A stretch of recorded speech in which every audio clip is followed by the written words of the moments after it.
since January, just a few shy of their all-time record. One of Tulsa's most recent meth labs was found in a stairwell of a state office building. What we've seen already, I think we've had like 10 house fires that have started off these labs, particularly a couple of them in apartment complexes. It's not just an Oklahoma problem. California, Kentucky, and Missouri have all seen big spikes in meth lab seizures. Indiana had a 20% jump in cases this year. Sergeant of the Indiana State Police says it's a We find a way to battle one trend, the manufacturers to do something. It's one of the problems for our areas because we just don't have the resources available. Meth and its manufacture have caused millions of dollars in property damage. Rusty Payne with the Drug Enforcement Administration says it's more than just a loss of property. This is what people need to understand about meth, any kind of meth production. There's no other drug that has more consequences for the innocent than methamphetamine. Law enforcement officials say they need even tighter regulations on the sale of pseudoephedrine. They point to Oregon, which requires a doctor's prescription for certain cold medicines. That state saw a decrease in meth lab seizures last year. For NPR News, I'm Gail Bansett in Stillwater, Oklahoma. I had one more note about drugs. This one involves some parents, their 20-something son, and the Washington State Supreme Court. Today that court ruled that the parents' cars cannot be seized by prosecutors.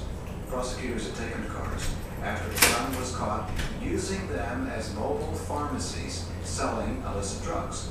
The court said the fact that the parents should have known was not enough to justify the seizure.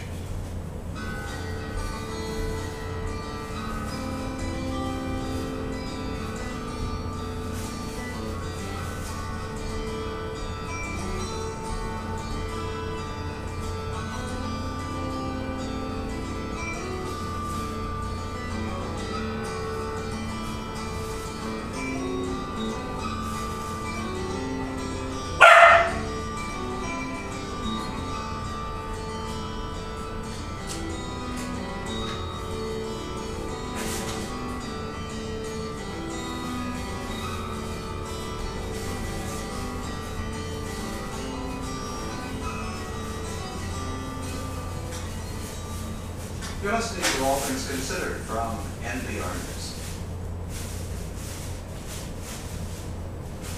The hip-hop artist Chris Brown appeared on Larry King last night. Back in June, Brown pleaded guilty to beating his former girlfriend, the pop singer Rihanna. King asked Brown about a part of his punishment. It requires him to keep his distance from Rihanna. Her being my friend for so long, and us being that close of a friend is kind of like, wow, like not being able to see or talk to that person is kind of difficult. Well, recently Rihanna's attorney asked that the stay-away order be removed. He called it unnecessary.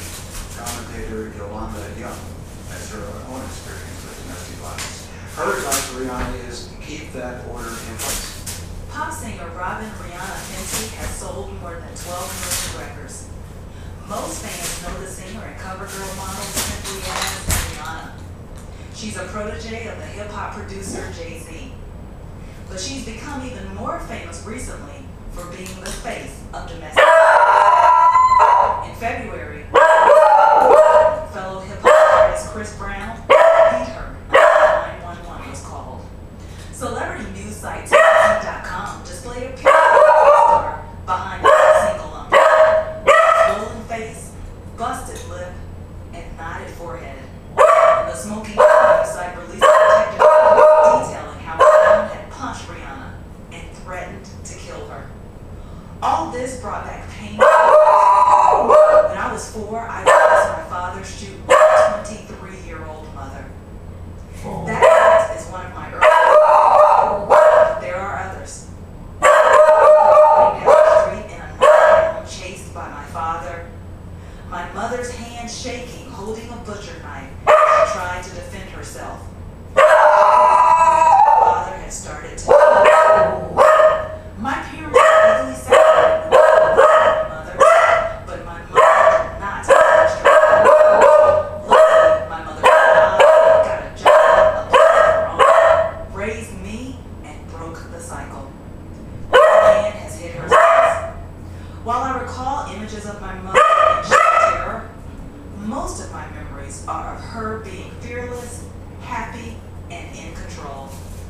That is why I am furious to hear that Rihanna's attorney has called Brown's stay-away order necessary. And asked for it to be removed. How could she go out in public with Brown again after he beat her up?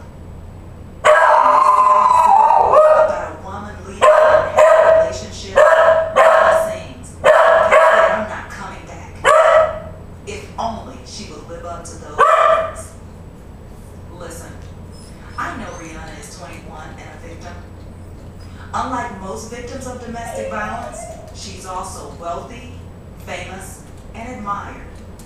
She should use her power and experience to influence her generation.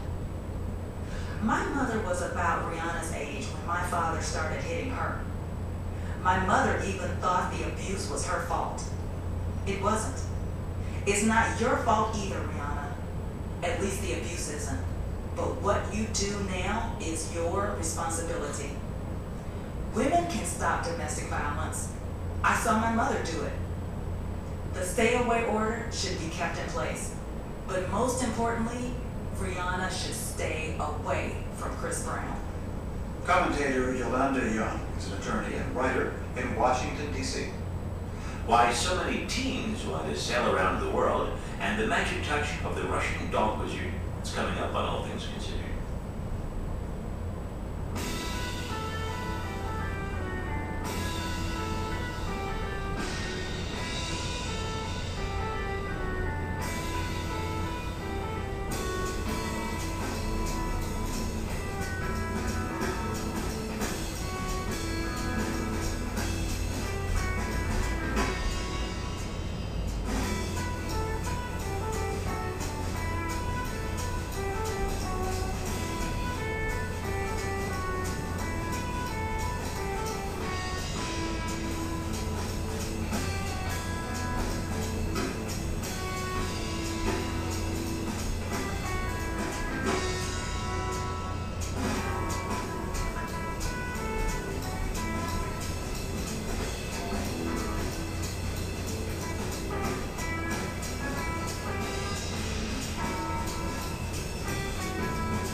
From NPR News, this is All Things Considered. I'm Robert Siegel. And I'm Noah Adams. There's Mike and Zach, Jessica, Abby, and Laura. All teenagers with a passion for sailing and a desire to circumnavigate the world alone.